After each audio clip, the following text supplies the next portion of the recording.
Being an underdog is a strength. Challenges and disadvantages can fuel determination, resourcefulness, and creativity, giving underdogs an edge.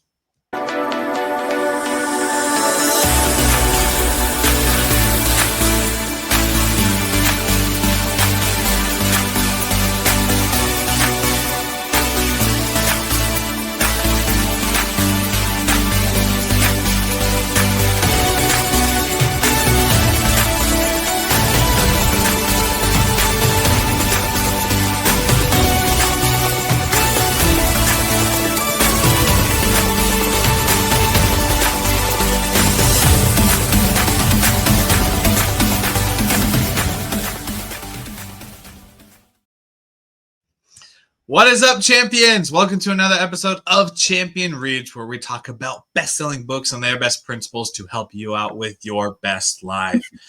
My name is Willie Blake, as one of your hosts, and our other host, Mr. Ian Sturmer, is with us, and we are excited as we, this wonderful Friday morning, jump into our new book for this month, which is, got it right here, boom, Underdog Advantage by Dean Graziosi.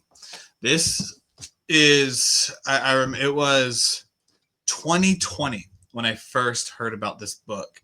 It was when Tony Robbins and Dean Graziosi, they got together, they created their mastermind.com thing where they helped whoever signed up for it to learn what a mastermind is, how to create one, how to create an event off of it, et cetera, et cetera.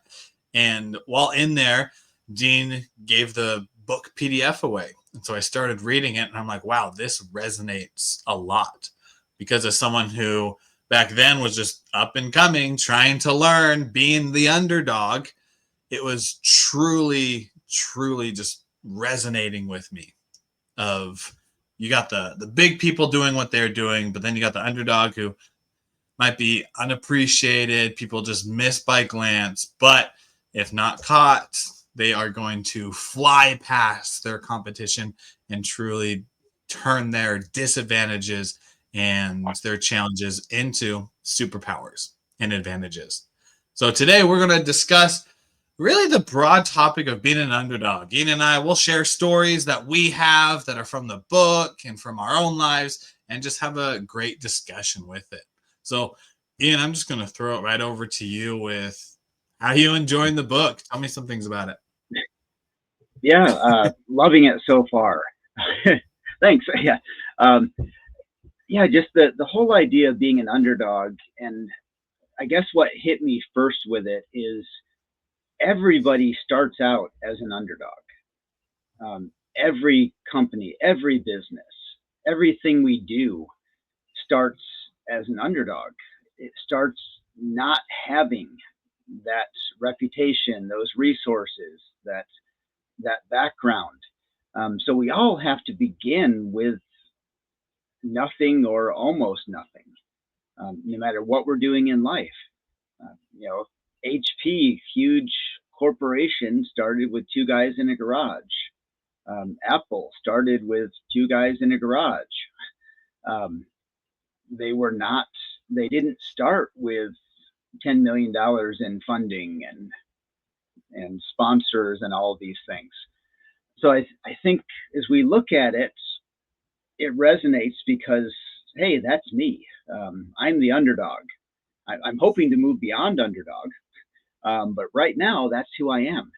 And that's actually great because it gives me the freedom to do anything I want to. He mentions this story in there about Coke. So Coke did years and years of testing and came up with a formula that people liked more than the regular Coke, and they called it New Coke. And it bombed because Coke was Coke, and people were not willing to change that. But how many companies now come out with new flavors of soda, and they start businesses, they get successful because they're not saddled with all of that baggage that Coca-Cola was. So when we're looking at starting our businesses, we're not saddled with a reputation that we need to follow. We have the ability to pivot, to change, to make whatever we want. Willie, you're the dyslexic coach, dyslexic champion. Um, I was reading your title at the bottom, host of Champion Reads. But you can put in there dyslexic dad, and that's no one's going to say, well, you can't do that. You could put in there weight loss coach, and no one's going to say, you can't do that. That's not what you're good at, because you're still the underdog. You can do anything you want, and there's nothing to lose. You're not going to lose the billions of dollars that Coca-Cola could. So I think that's the first part, is being an underdog is freedom. It's allowing you to make choices. It's allowing you to try things without that, excuse me, that huge risk of failure that the established corporations already have. Yeah, here we go. Gary V. I was trying to remember who it was. Gary Vaynerchuk, way back when he was working in his father's store, he told the story to where he had the wine, and he would have friends from high school come in, who, not during high school, obviously, but friends later in life from high school come in, and he was just in the back serving them, putting the wine into their trunk, and they were laughing at him because he was working and didn't have the life that they had. But Gary knew in the back of his mind, I'm going to create something. And then he created Wine Library, to where he would taste wines and match them with different foods and such. And then it became this massive big thing. And then he started going into social media and marketing. Just like you said, when that happened, most everybody who was with him, and especially at Wine Library, told him, stay in your lane. What do you know about social media? What do you know about marketing? And now he could be like, he's one of the top experts in social media and marketing. But back then, everyone was like, stay in your lane, stay small. How many of us have heard that as champions ourselves? Stay small, stay where you're at. Because if you achieve something great, that means I don't have an excuse for why I didn't achieve something. Ooh, that hit deep. It's that underdog advantage of when people just are underestimating you, not seeing you, that you're able to just take pivots and move forward a lot faster without judgment from other people. And of course, there's judgment, but the world isn't looking at you. When I was doing back in 2018, I was married for a year at that point, and my wife and I went to go work at Walmart. And back at the time, they weren't doing hiring at the store, but they were hiring on their remodel team. And so I went on the remodel team, and there was about 24 of us that were there. As we started working, they treated me like trash. I hate to say that. Not Walmart, but the individuals that were there over me just treated me like anyone else. Like, I forced to do it. They hated when I take breaks, but they had to give me a break. But then something changed. I went in and started doing more, started integrating things that I've learned, started picking up things, and just like absorb like a sponge all this knowledge. A month goes by, and one of the main corporate people that came in that did remodels saw that in me then. And then he's just like, dude, can you be here at 3 a.m. instead of 6? I have a special project that we need to work on. And I'm like, sure. So him, myself, and then one other person, we came in, and we were just this like dynamic duo of putting up the gun safe and setting up the bike rack, and like these massive projects that he would not trust with anyone else, then trusted with me. And Walmart, several department heads saw that as well and offered me a job. And it was like, I went in just learning, just being so curious and absorbing everything. And because I did that and adapted and adjusted, then I stood out over everybody else. So that's the story I got. there's a really important lesson in what you just said there. When we talk about an underdog is not someone who doesn't have success. An underdog is not someone who is small. If that was the case, everyone that was on that refit team that you were on would be underdogs, and they're not.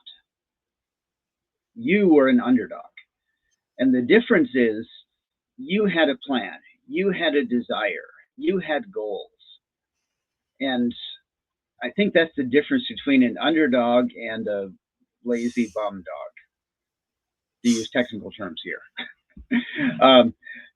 I mean, it's no problem at all. It's easy to not have anything. It's easy to not be successful. It's easy to not have achieved things in life. But an underdog is the one who is putting forth the effort, who sets those goals, who works towards it, but hasn't achieved them yet. And that's a big key to what he says here. The author goes through a lot of examples in his own life, from racing snowmobiles was an example. He was the underdog. He didn't have all of the money and the mechanics and the tools and the parts and everything that these big companies he was racing against had.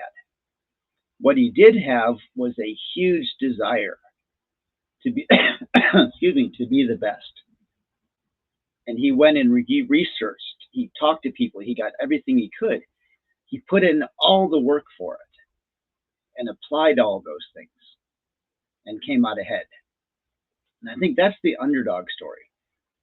It's starting without any of those advantages, but having that overwhelming desire to achieve, that work ethic to achieve, and not willing to stop until you achieve that. Excuse me. So I think that's the part of the underdog that I guess I didn't really think about. I just think about, it's the one that nobody heard of before.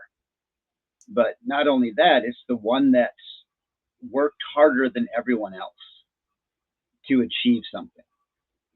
Didn't stop when people said no. The people that said, oh, you need to stay here with me. You need to be in the trenches with me, not, going out to achieve something great and wonderful. Not holding that jealousy that other people might have around you. But having that work ethic, that desire, those goals, to not let any of that stand in your way. So I guess, the work ethic, I think, is a big part of that underdog, because otherwise you're just a lazy dreamer if you're not willing to put in the effort for it. You know that if you're not willing to put in the effort, what underdog story is there? Like there's not. And I've never thought about this before.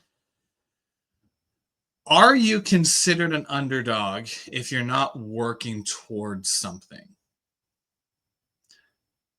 I don't think so. Yeah, I don't think so. Because if you're not working towards something, I think the definition of the underdog is that you are doing the same actions that or around the same actions that your competitors are doing. You're doing the same thing, but you are undervalued in what you can do. These are very real thoughts, which is why I'm stumbling. So if you're an underdog, you are taking action. If you're not taking action and you're not doing something, then you're not an underdog. You're just someone who's stagnant, standing in place. And I think that's what resonated the most with me in this book, is that with the individual who is going and moving, they need to know how to adapt. They need to know how to just have grit and determination to move forward. And you nailed it. Just like in Think and Grow Rich, Napoleon Hill's book, the first principle is desire. You need to start with that desire, because then that desire turns into determination, and that determination then turns into discipline. The underdog has the discipline, but it started with desire and didn't sit with desire, because if you just have a desire for something and don't do anything with it, that's a dream. That's a wish, something that's not going to come. but then you put it into, I'm going to do this, I'm dedicated to this cause, and then put the discipline into it. I think that's a good mixture of being like the difference between the person who is out there doing it, which is the underdog, versus the person who's just sitting there and simply being a dreamer. Yeah, I think that's absolutely true. So maybe a bad example from my life. For a few years, I owned a little bagel shop, and I could be the underdog bagel shop. I was not the big chain that was down the street from me. I was just one little local shop that bought my bagels from a bagel bakery in a town over. But I was not an underdog because I wasn't trying to be better than everyone else. I was trying to be a good enough place that people would come to. I wasn't. I didn't set a goal to be the best bagel shop ever. I didn't work at doing that. Instead, I went for good enough, and that's something we should never do. That's not an underdog. That's a lazy guy who's gets by. If you go down the street and you look at all the restaurants that are out there, a couple of them will be famous for how good their dishes are. But most of these local restaurants are good enough. Somebody thought it would be a good business. They enjoy cooking, so they got a grill and they made hamburgers. But they didn't try to be the absolute best. They just thought it was a good enough business. Not putting down any restaurants out there, but why do some become famous and become great places, and others just are there? And what do we do in our life? Are we just there, or do we stand out? You went to Walmart and you stood out because you wanted to be the best you could at that. You wanted to put forth the effort. You didn't just show up like everyone else, do what you're told and go home and say, oh, that's good enough. An underdog, but this is a goal to achieve. You wanted to put it in there. You wanted to no longer be just like everybody else. And I think maybe that's the second part of underdog. You've got to have a desire to not be the underdog anymore. It's great to have that. There's an advantage in being an underdog, but the goal is to be big enough that you're not that anymore. Now, he goes into the mentality of it that we want to try and hang on to. But the goal of an underdog is to not be an underdog anymore. It's to be the champion in it. And I think in my mind, the greatest underdog story out there is Rocky. The movie. He was nobody important, nobody great. An opportunity fell into his lap, but then he seized that. He took it. He could have just trained like normal, gotten a whole bunch of money for being in this fight, and gotten some fame and enjoyed that. But instead, he went and dove into it with everything he had, and gave it all to be able to win. And I love that movie because he didn't win in the end. He made it to the end of it, which was a huge accomplishment, and it just showed his success that way.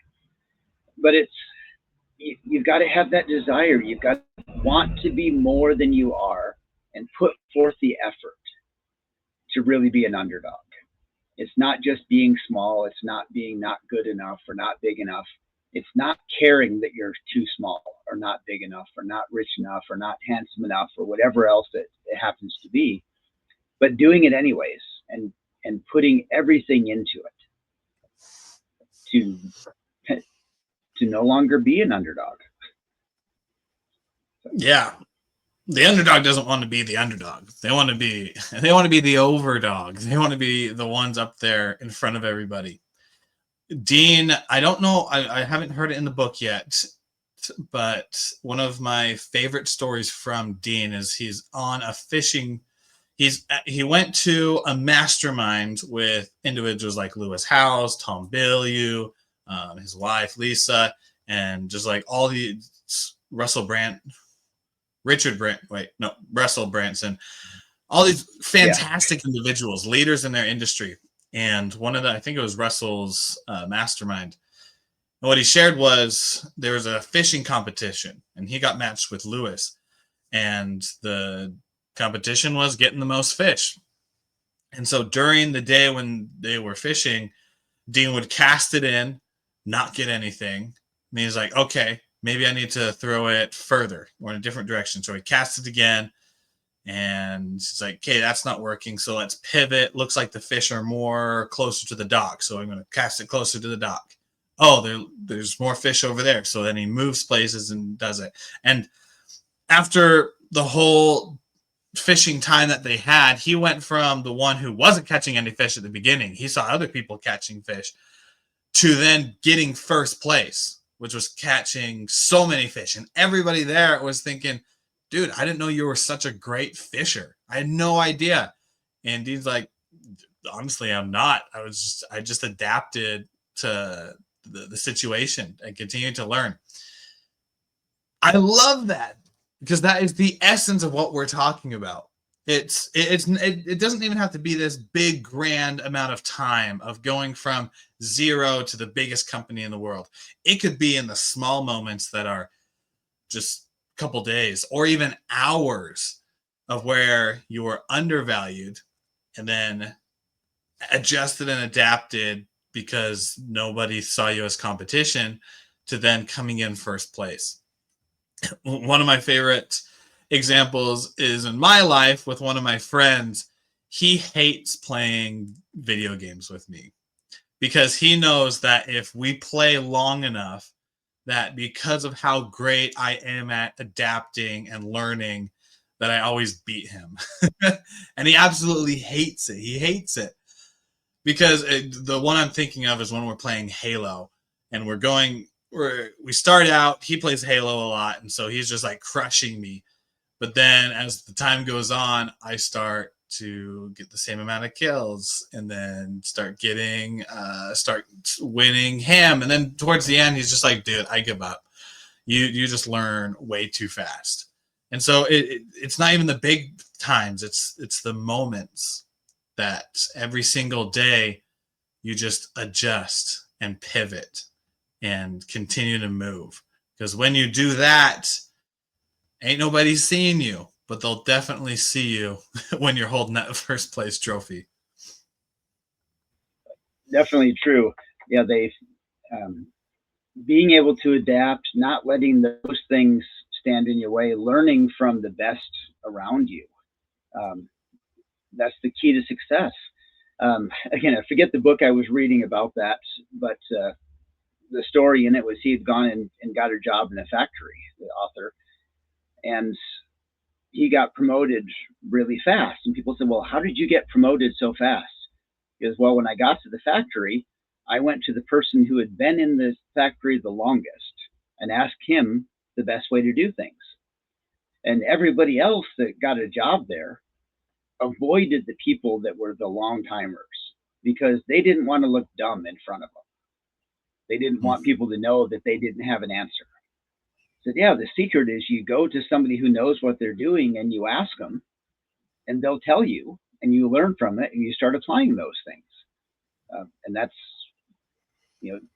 the underdog. When you find out the information, you learn, you struggle and grow, because the information is out there for basically any industry you're in. There's somebody out there doing it that's done it well, and you can learn things from them and apply them to your life, your business, and grow with that.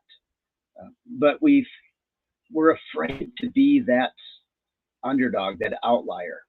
When we were looking up quotes for the beginning of this, I came across one that I don't think is from the book, but it said, everyone loves an underdog story. Nobody wants to be the underdog. Yeah, we all love the story about the little guy who comes out and wins. I mean, how many Rocky movies are there? Not just Rocky, but Rocky-esque movies out there. where the little guy, through perseverance, wins. But how many of us are willing to step in and put ourselves on the line, and put forth the effort and put our reputation out there and risk our livelihood, our money, our time, our the skin on our knuckles? How much are we willing to risk to say that, I'm going to do this, I'm going to succeed, I don't care what they say? And that it's that desire, it's that gumption. Do we still people still use that word? You gotta have the gumption. You gotta have the grit. You don't know. Okay, kids these days. Okay, I'm going to start using that word more. Gumption. If I'm using that word wrong, people can let me know in the chat. But yeah, it's No, sorry. Don't be afraid to put yourself out there, because if you never put yourself out there, you'll never succeed. You can't succeed by doing exactly the same thing everyone else does, because you'll get exactly the same result everyone else has, and you'll be right squarely in the comfortable middle of the pack. And if you're happy there, great. But if you want more in life, you've got to have that desire. You got to be willing to put in the effort. You got to be willing to have people laugh at you. That. And as we wrap up our thoughts here, the ones I want to leave goes back to, you start with the desire. You got to start with the desire. From Napoleon Hill to Dean Graziosi to Tony Robbins to everybody, you got to start with the desire. Because if you don't have a desire for something, why do you need to change? You don't. So you got to have that desire. But then don't just be a dreamer. Don't just be a wisher. Move towards dedication. Go from desire to dedication. You're going to commit to something and then push it into the realm of discipline. Because when you move it forward into the realm of discipline, then you just start doing the little things. And whether it's a couple hours to where you have your underdog story, or a couple days, or several years before it happens, just move forward one step each day, from desire to dedication to discipline. Ian, I'd love to hear your final thoughts. Yeah. So as we were talking, excuse me, remind me of a quick story. Did you ever hear about the Fosbury flop? No. Nope. Okay. Dick Fosbury was a high jumper, Olympic high jumper.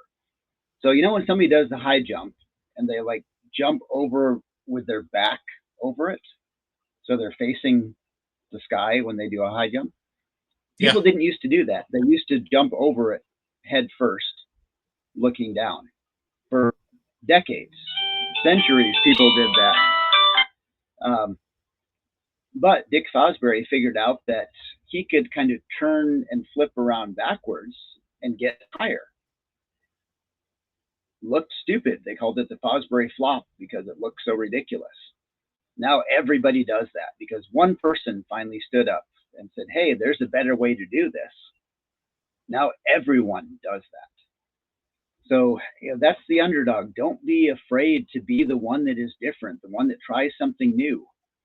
Because if Dick Fosbury did that and he got a shorter or a lower score than the other people, nobody would care except maybe his mother. He would not be in the history books for trying something new that didn't work. It would be forgotten and no one would ever care about it. So when you're an underdog, failure doesn't matter. It's not that failure is not an option. It's failure doesn't matter. You just, if it doesn't work, you move on to the next one. You find a new way. And that's one of the greatest advantages, is you have nothing to lose by putting it all out there. And that's, I guess that's my closing statement. If you have nothing to lose, you can only succeed. There you go. Well said. Now, with that, champions, that wraps up this episode of Champion Reads. If you found inspiration in this, go ahead and subscribe to our podcast. You can find us on all the major podcasting platforms, as well as you can go to our website, mychampionscircle.com, where you'll find the link to our podcast, link to our socials, and everything else going in the Champion Circle universe. Till next time, champions, continue to be awesome. Be the champions in your own lives, and always remember, being the underdog is a strength. So go forward with what you are going to create and learn that failure just doesn't really matter and that you can create what you want. We'll see you on the next episode of Champion Reads.